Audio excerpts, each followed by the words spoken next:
So good afternoon. So we will continue our discussion on optimization. Towards the end of the last class I presented some ideas about optimization, the general principles involved in optimization. So we looked at this a pictorial depiction of an optimization problem where y is a function of x1 and x2. So if you plot all the constraints, for example if x1 and x2 are the two independent variables, so there is an envelope. Okay, what is contained in this envelope are the various combinations of x1 and x2 which will satisfy all the constraints, but each of these combinations will give a different value of y. Okay, all of which are not equally desirable because uh, the y keeps changing depending upon whether it is a maximization problem or a minimization problem. You want to choose the best value of y which is indicated as an optimal solution. Okay. So there are two cardinal or key points involved in optimization, that is what I have written on the board. The opportunity to optimize stems from the fact that constraints alone do not fix the solution. If the constraints alone are so tight that finally there is an envelope only around that optimum point, then there is only one point, you have to live with it, that is the optimum point, that is the only solution. The feasible solution becomes the optimum point automatically. The meaning of optimum then no longer exists because there is no opportunity for you to find out whether you can improve the value of y if it is a maximization problem or reduce the cost if it is a minimization problem. Therefore the key point is the opportunity to optimize is afforded by the fact that the constraints alone do not fix the solution. The constraints give you enough breathing space, the constraints give you enough freedom to explore the domain. What domain? The feasible domain or the feasible region. Okay. Now where does the smartness lie? Now there are umpteen number of possibilities of x1 and x2 which will satisfy all the constraints, but it is not possible for us to explicitly find out the value of y for all values of x1 and x2 because in real life x1 and x2 is only notional. You may have x1 to xn, okay, it is, and each time you have to run a CFD solution or you have to run ANSYS to get the value of y. Y may be stress at a point, the maximum stress in the beam, or y may be the Nusselt number or the maximum temperature in an electronic chassis, the maximum temperature in data center, a supercomputer, whatever. Therefore the smartness lies in not evaluating all the possible combinations of the variables which satisfy all the constraints without going through all the possible combinations, but confidently asserting that this is the optimum. That is where the smartness lies. Is that clear? So these are the two important principles. What is a typical flow chart involved in solving an optimization problem?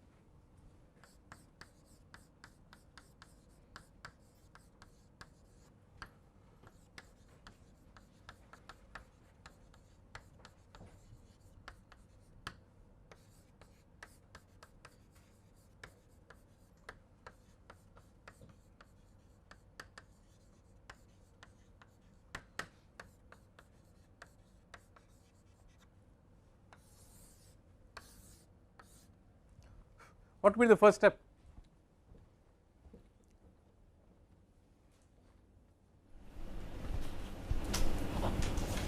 Finding out the objective function. Huh? Finding out the objective. Yeah, even before that. Yeah, that's good. That's an important step. Before that, I'm talking about philosophically and before that. Okay, is there a need? First, we have to establish the need for optimization, whether this problem is worth optimizing. Okay, so first we have to establish the need for optimization.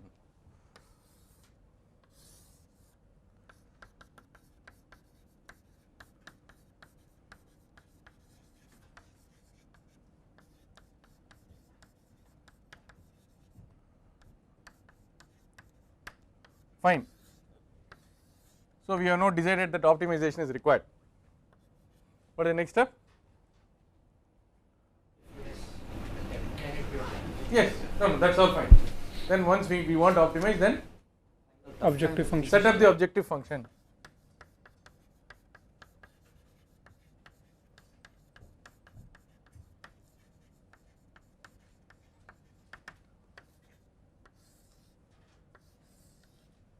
Immediately following this, set up constraints. Good, set up constraints.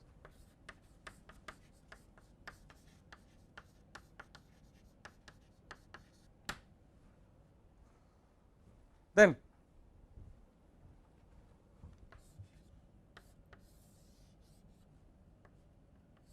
then yeah, that will come automatically. Then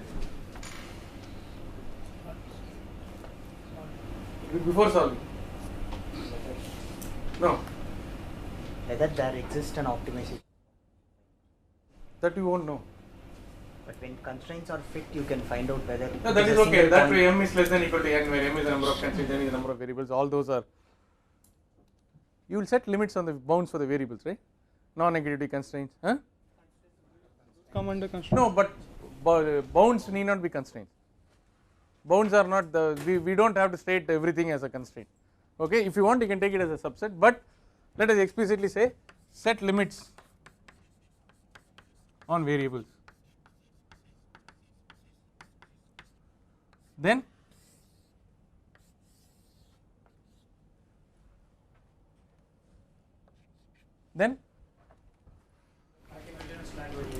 no, that's LP. I mean, so choose the method, right? Choose the method.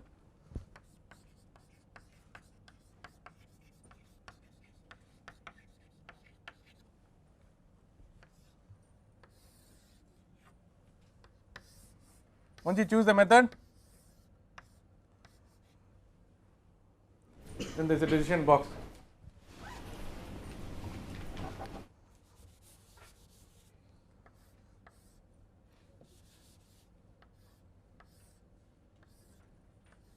Does the solution satisfy the convergence criteria, right?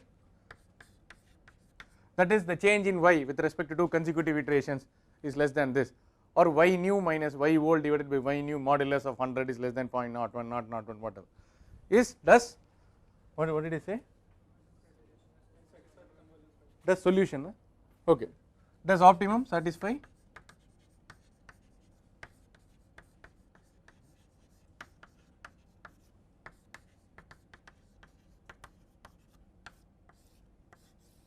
If it is yes, you stop. If it is no, then you go back.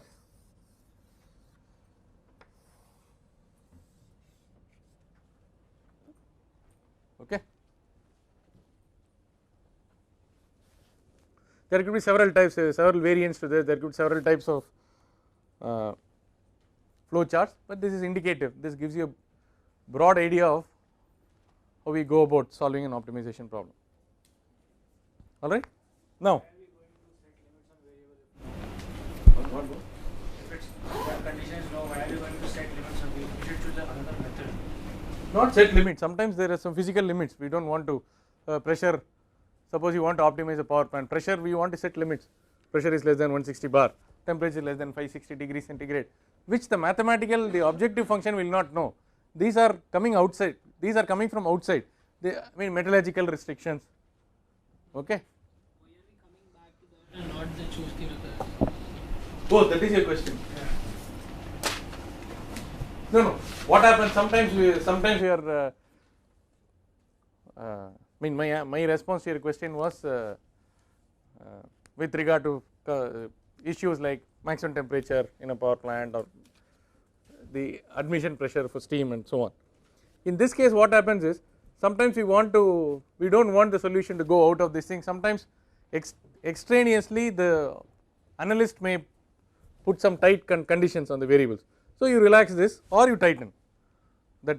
So I am not saying you should cheat in such a way that you say if x is 5, you say x is not less than equal to 4, x is not greater than equal to 6 and get 5. I am not saying like that, but sometimes it is to make it more convincing, we do not want a helter-skelter search in the domain, right. Sometimes you intelligently suppose you are searching for, you want to determine the thermal conductivity of some substance, a metal, you do not want an optimization go from K is equal to 0 watts per meter per Kelvin to infinity, right, 0 to 1. I know it is a metal, so let me say it will vary from 20 to 400 or something like that. It is okay for me to do that. As an engineer, as a mathematician, I may not want to do that. Any variable can go between 0 to infinity, but as an engineer, I know the bounds for viscosity, specific heat, density and so on. So I will apply realistic bounds. Is it okay? Fine.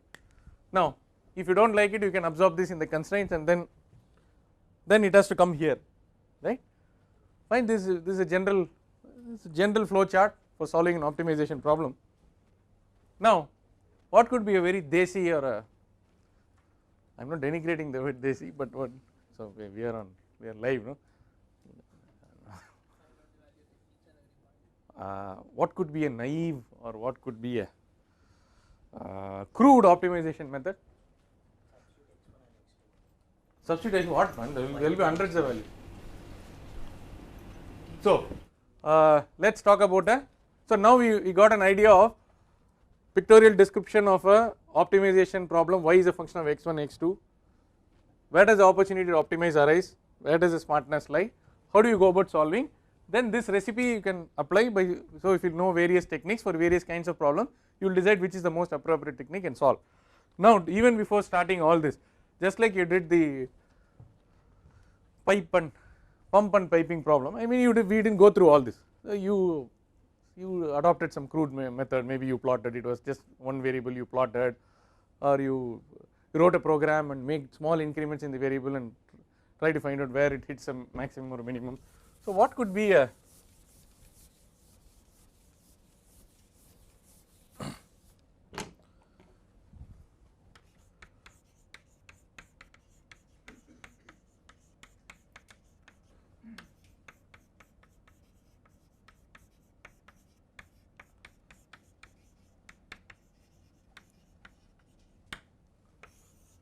so what could be helter-skelter approach to optimization? Choose one point Okay. and then find out Value of y. value of y. Good. Then find out value of y at 4 points. Okay. And then whichever direction it is increasing. Oh, very good. That is one. That is what he says is a two-dimensional problem. Choose one value of x1, x2. Find the value of y. Choose east, west, north, south. Find in which way it is moving. Then move in that direction. Then again choose. This is actually called This is actually called with this one kind of search which I will teach. Which will teach. This is called the lattice search. Okay, this is called the lattice search. We will come to it little later. The helter-skelter approach will be choose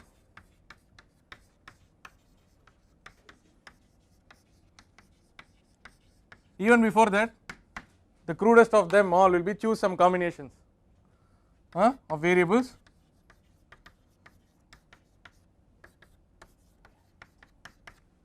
get y, find the highest or lowest and declare that that is the optimum. Okay, get y,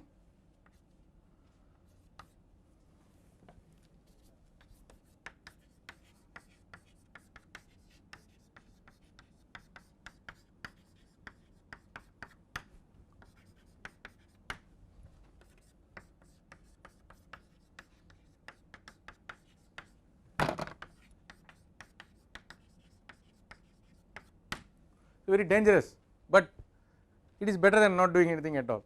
You are not finally getting the global optimum is not guaranteed. So this is basically a non-serious approach to optimization, but there may be some limitations. It is so the practicing engineer will say that it is not possible to get all combinations of variables. There are only a handful of combinations. These are the combinations which I can manufacture, because from a machinability point or manufacturability point, or when I am outsourcing some components, these are the values of x1, x2, x3. If I work out the value of y for these combinations, it is enough. So we are not talking about optimization where these techniques will work. We are talking about real serious optimization where there are many variables, and then the constraints give you the freedom to search the optimum, search the feasible domain and so on.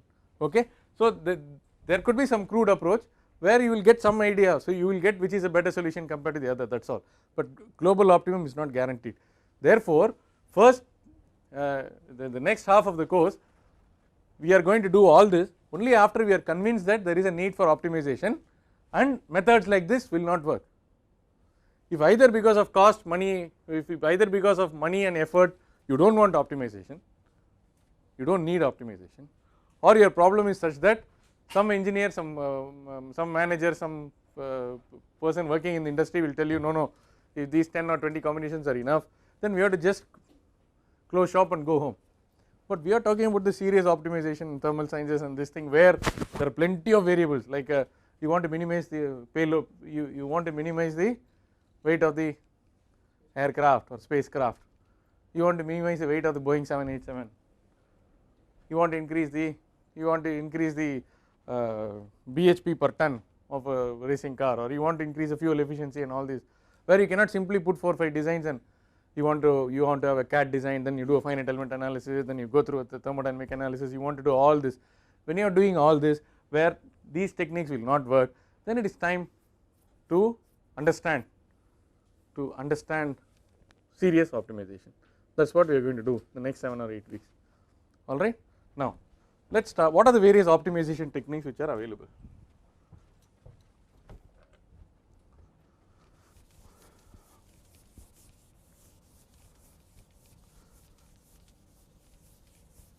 Sometimes when you are in the business of doing research, when you write some papers, when you write a serious paper on optimization, I have seen comments like this: why do the authors struggle so much? Let them take some 10 possible combinations of variables and find out the value of y will. So I would write 2 pages, whatever I told now I would write, and then say that it is not possible and this thing, and sometimes this common sense will fail. So how do you arbitrarily choose these 10 combinations and all this? Okay, so it will not work for all, otherwise the whole field would not have developed. Okay. Now optimization methods.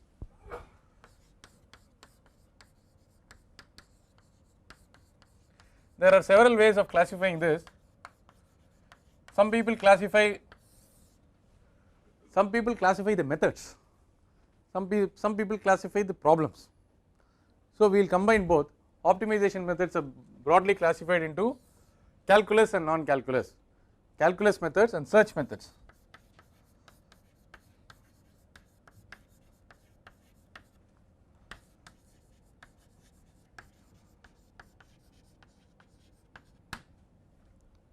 What do we do in a calculus method? Use derivatives.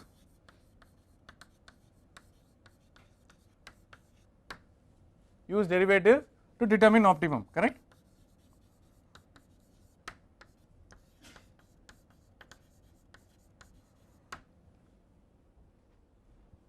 Okay. Here you use objective function information.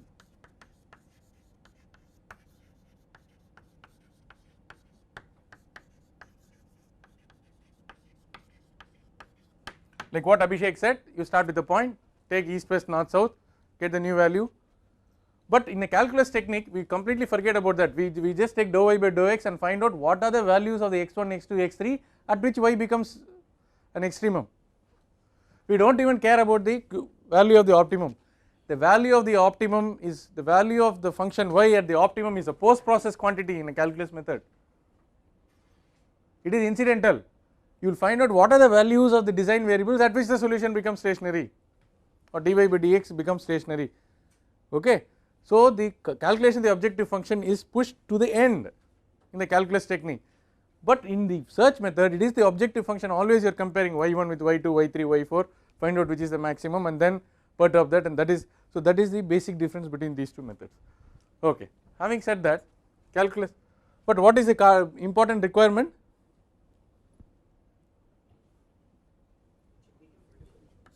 First, objective constraints must be differentiable, constraints must be equalities, right?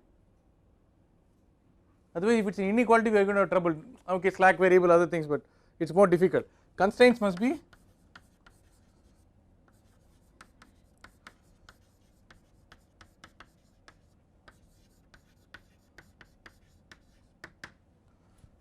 equalities. Of course this is debatable, right, but generally constraints must be equalities and constraints must be differentiable.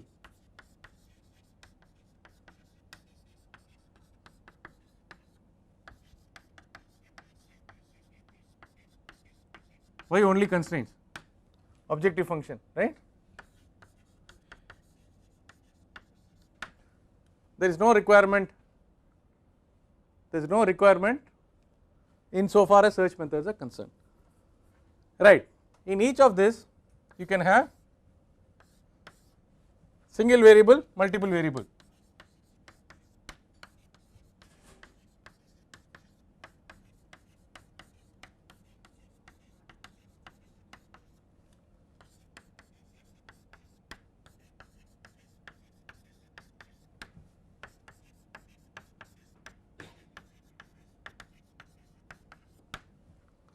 In each of these you can have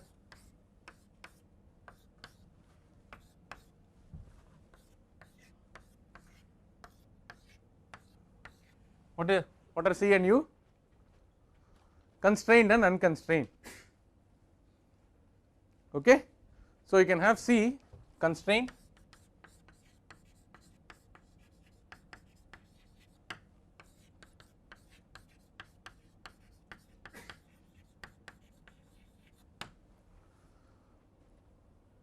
please note that this is this division basically represents two types of methods. From here on I am classifying the problems. Now I have indicated both the type of optimization problems you will normally encounter and the types of methods used for solving this. So you can have a multivariable unconstrained optimization problem which can be solved by a search method or a calculus method, okay, or you can have a single variable constrained optimization problem which you can solve by this or this. So you can have you can put actually x1 and x2 for example, or x1 is the type of optimization problem and x2 is a type of optimization method, then you go and choose whatever is most appropriate to you, alright. So without much ado we will start off with the first technique, the Lagrange multipliers. This is a duster.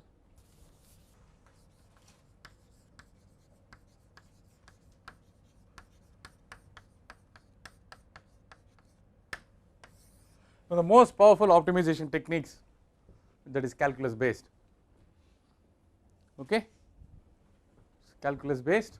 So let us write some stories about this calculus based.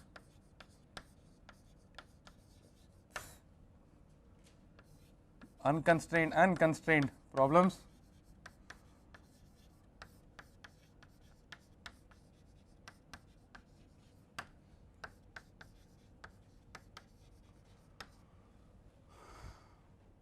I wanted to say something else, unconstrained multiple variables.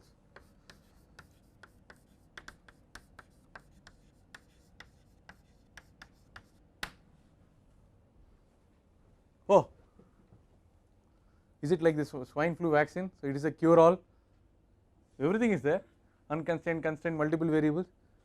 So that is it, you just learn Lagrange multipliers and go home. What is the catch? The constraints must be equalities. Okay.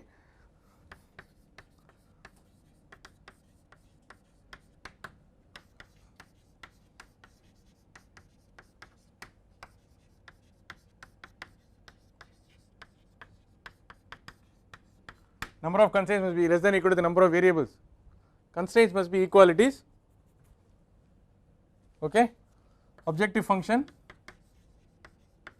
constraint must be differentiable.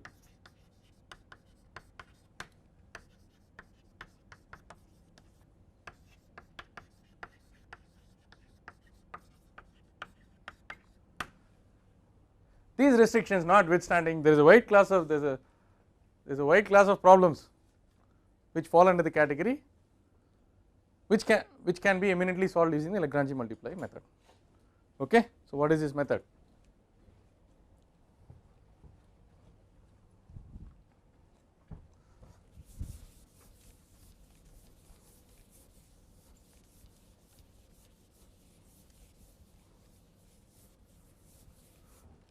So consider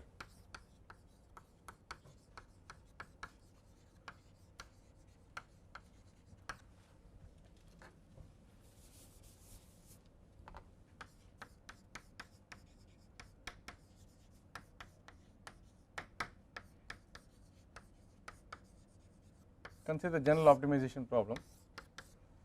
Optimize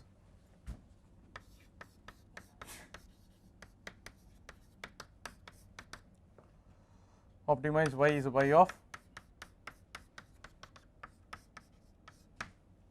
subject to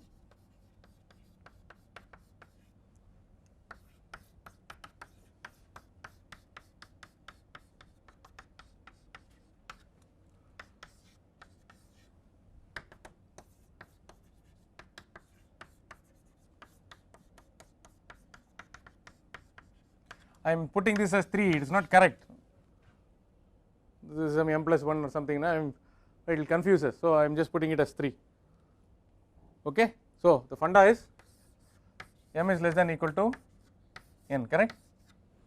If m is equal to n, the constraints themselves will fix the solution, that is the optimum solution.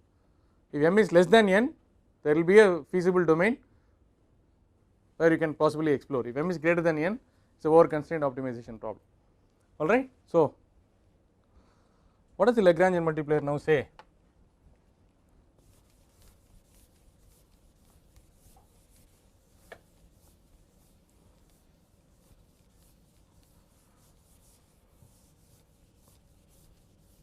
The Lagrangian multiplier method says that the solution to this optimization problem of a m constraint n variable optimization problem with m equality constraints and n variables is akin to solving a set of equations which are generated like this. So, the Lagrangian multiplier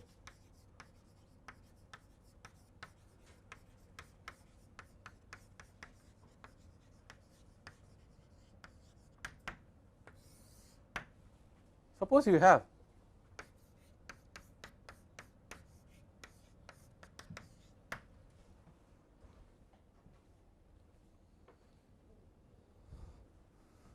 okay. So, lambda is a scalar, its lambda is lambdas. What does it mean delta y minus lambda delta phi equal to 0? What does it actually mean? It actually means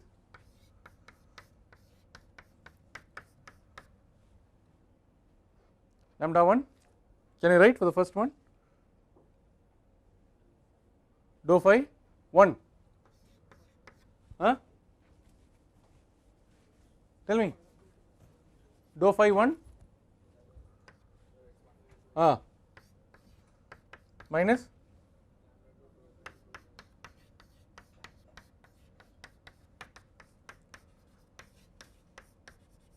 not dou, everything is dou x1, right, correct, is equal to 0.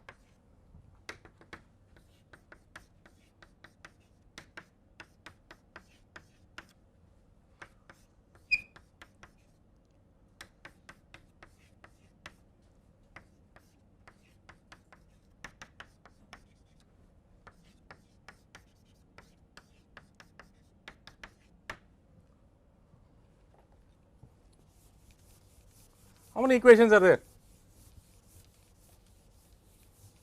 How many such equations are there?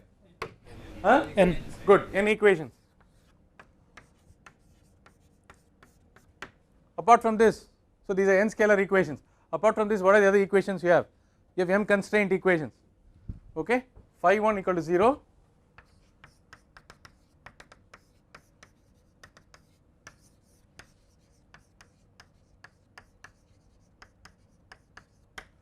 Number of variables,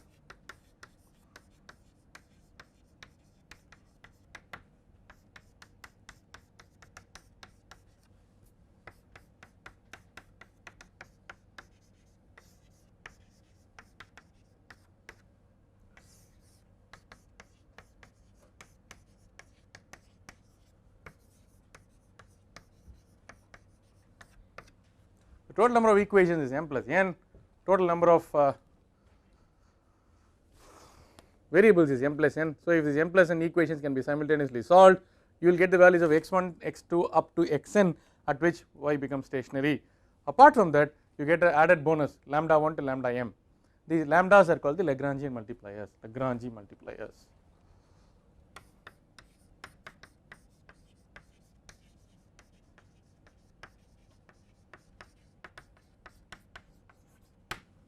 It is too premature at this stage to discuss what lambdas are.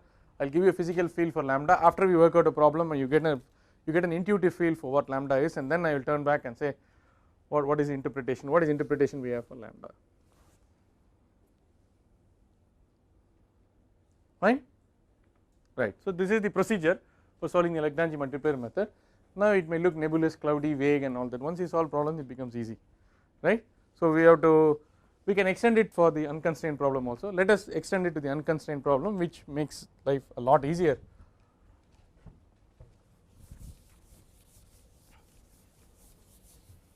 This comes from vector calculus. I will also prove this in one of the later classes. what is the proof of the Lagrange multiplier method, what is the graphical interpretation of the Lagrange multiplier method, what is the physical significance or the economic significance of lambdas and so on. Vinay, you have a problem? Okay. So,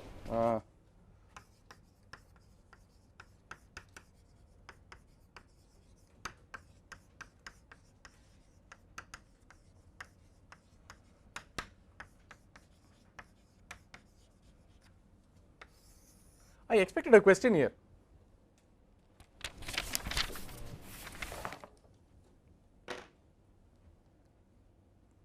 I expected a question at least from one of you. How does that equation mean that we are solving for the output? No, all that I am going to explain. Why not substitute the m constraints into the objective function and reduce the order of the objective function? That is a question I expected. Are you getting the point? You can substitute the constraints and reduce the order of the equation. You can substitute these m for these m constraints into the objective function and reduce. So, but this is not always possible because sometimes the constraints are too difficult to mess around with. I mean, they are very complicated and it's very difficult to do so, right? Otherwise, conceptually and mathematically, it's perfectly legal for you to substitute. Okay, for example, if you are finally n minus m is equal to 1, if you substitute m constraints into n, finally you will be left with only one variable you can solve. Okay, just like our substitution in your solution of simultaneous equations and so on, right? Unconstrained optimization problem.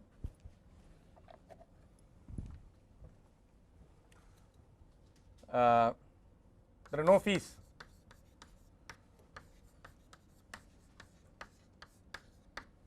Therefore, Lagrange multiplier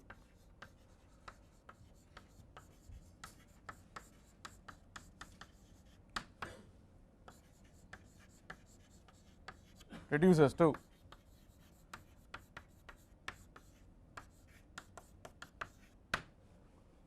very simple. So, I think you want to give some numbers for this.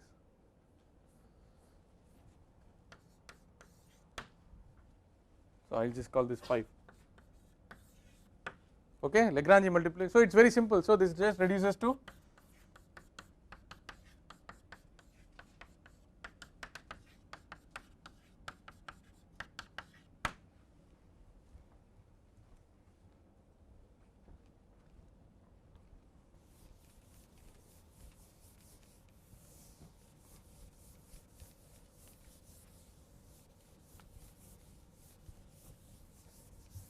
so, if it is just a one variable problem, it could be like this, it could be like this, or it could be like this.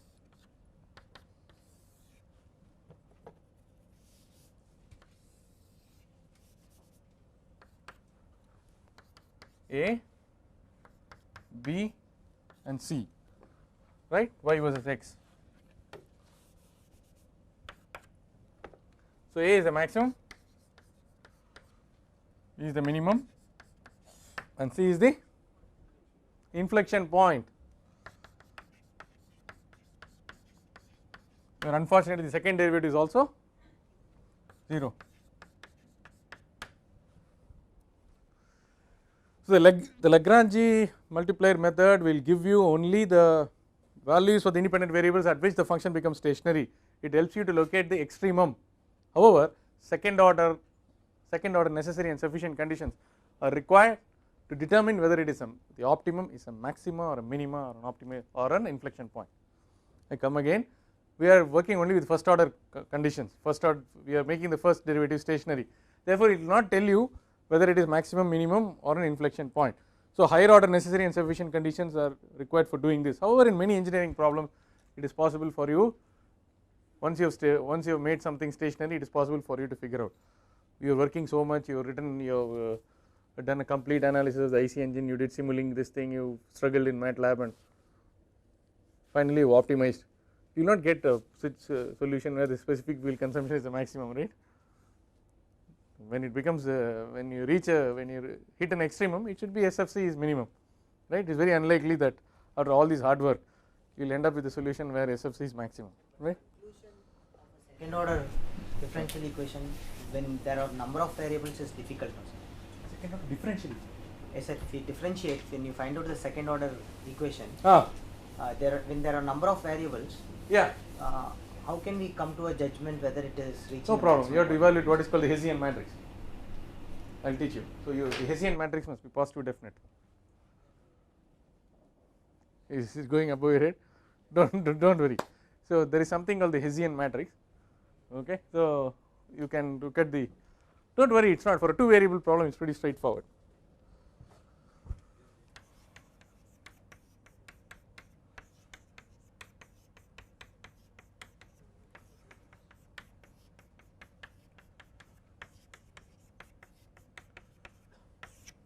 You will get the determinant. Okay, this is called the Hessian matrix. You look at the determinant of this and see whether it is positive definite, whether the leading diagonal this is positive and the whole thing is determinant is positive negative. We will do all this later on. Huh?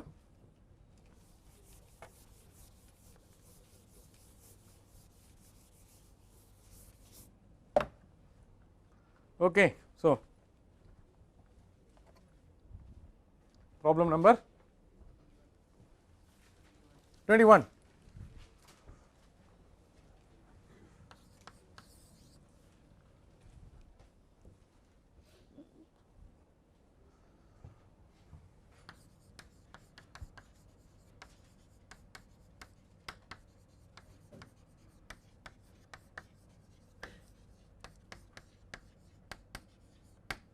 Get the minimum of the following function using Lagrange multipliers.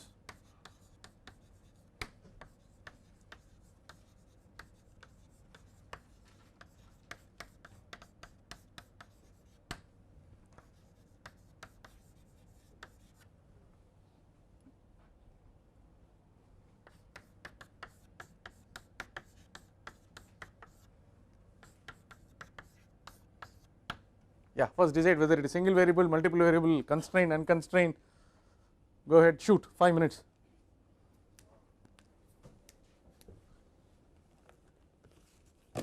What is the equation of a? Equation of a circle. The equation of a circle.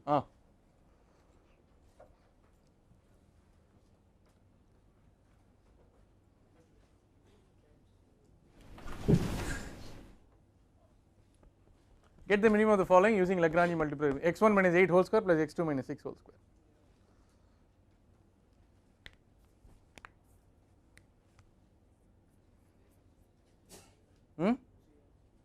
0. When does it become stationary? 8 and 6. So it is a pretty straightforward, man. Huh? And you thought Lagrange multiplier is very difficult.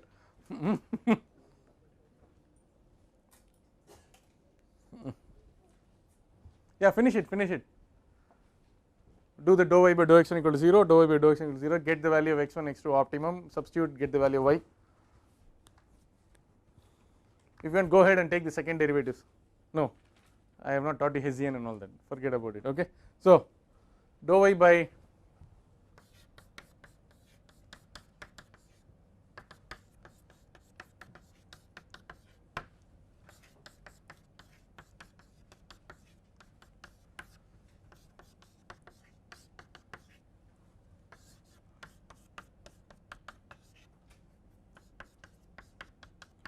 so I denote the optimum by plus, you can use star or whatever, opt, subscript or whatever, to distinguish it from general x1 and x2.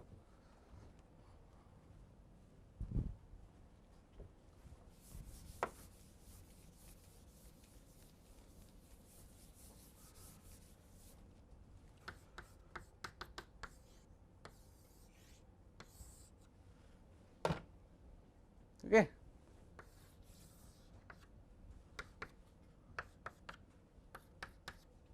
What is our solution?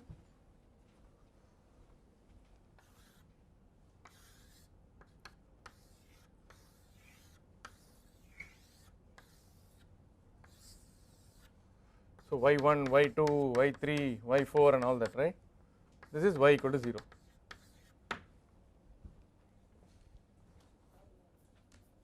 Okay. What are the circles? contours. What? Y equal to constant. Yeah. Give a name. Give a name. Iso-objective contours. Okay. Any point on that as the same objective function. Iso-objective contours.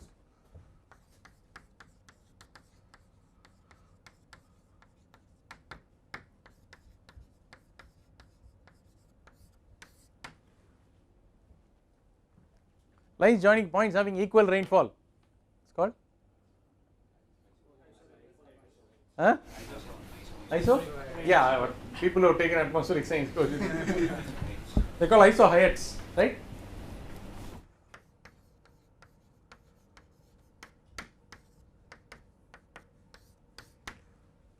Isobars, isocore, isotherm, isoentropy, right? Isoefficiency, isocost, ISO-CGPA, whatever, ISO-CGPA contours. Okay. So, this is a simple unconstrained optimization problem, but I will give a little more, I will give a little twist to it and give a slightly more involved unconstrained optimization problem before we break, and then we come and take more serious problems. We will start looking at some heat transfer problems and use Lagrange multiplier method. This Lagrange multiplier method is important, it will go on for 4-5 classes, right. So, surely there is one question in second quiz on Lagrange multiplier, second quiz NSEM, and one of the most important topics in optimization. Okay.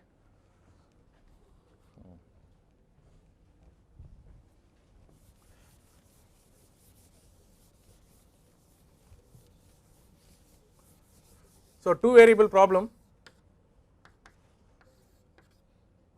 So, if this is x1, x2, it is y,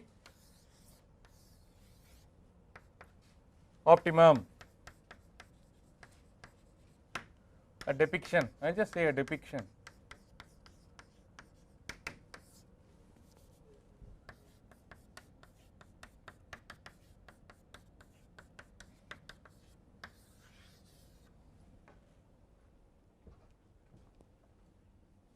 Generally you can indicate like that.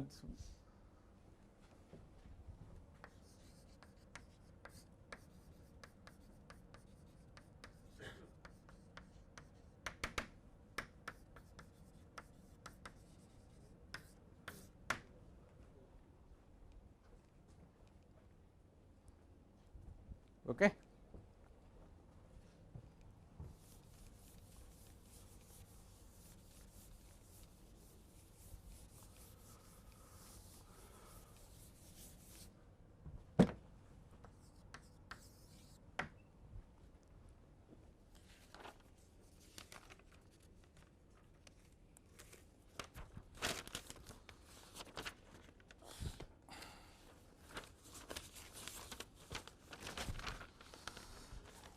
Maximize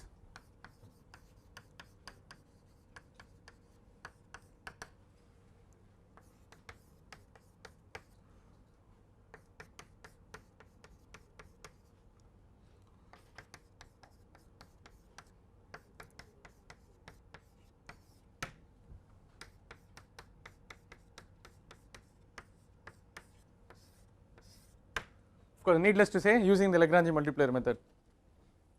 Is it constrained or unconstrained? Do not worry about x1, x2, x3. Is it constrained or unconstrained? It is an unconstrained optimization problem. I am giving x1, x2, x3 greater than 0 because this fellow can give, you can put minus values and say that some x1, x2, x3 are physical variables. You cannot produce -4 tables and -6 chairs.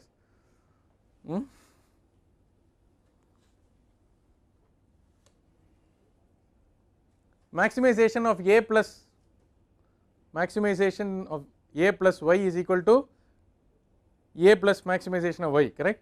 Therefore, minimization of a minus y is equal to a minus minimum of, I mean you can use that.